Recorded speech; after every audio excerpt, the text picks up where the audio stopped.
Nous avons tous des droits humains. Et non, les droits humains ne sont pas uniquement un idéal occidental. La Charte africaine des droits de l'homme et des peuples reconnaît que tous les individus et communautés ont des droits. Elle dit que nous avons toutes et tous le droit à la vie, la santé, la famille, une égale protection de la loi, un procès équitable, de pratiquer librement une religion, manifester, s'exprimer et tellement plus encore. Mais parfois nos droits sont violés et nous ne pouvons trouver d'aide auprès des autorités ou des tribunaux de notre pays. Vers qui se tourner alors? Lorsque notre État a échoué, la Cour africaine des droits de l'homme et des peuples est notre dernier recours pour obtenir justice et réparation. La Cour africaine a été créée pour protéger et promouvoir les droits reconnus dans la Charte africaine et les autres traités sur les droits humains. Elle est basée à Arusha, en Tanzanie, et elle est composée de 11 juges indépendants et impartiaux issus d'un peu partout sur le continent. Quand la Cour reçoit une plainte portée à l'encontre d'un État, elle demande à l'État concerné de répondre. Elle étudie l'affaire, parfois organise une audience, et enfin décide si effectivement les droits humains du plaignant ont été violés ou non.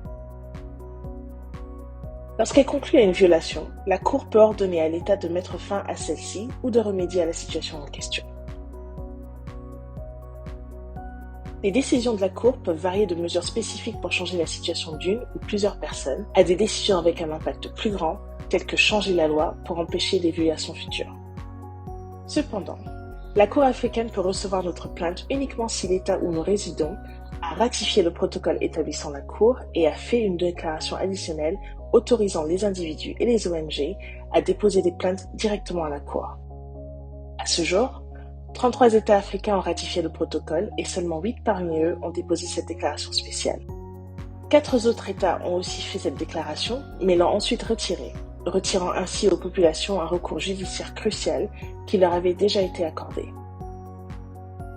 Tous les États membres de l'Union africaine devraient ratifier le protocole établissant la Cour africaine des droits de l'homme et des peuples et faire une déclaration 34.6 autorisant l'accès direct des individus et ONG à la Cour.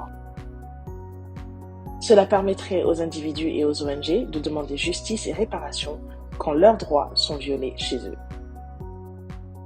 Les droits humains sont pour tout le monde. Il est temps de protéger la Cour africaine pour qu'elle puisse continuer à nous protéger.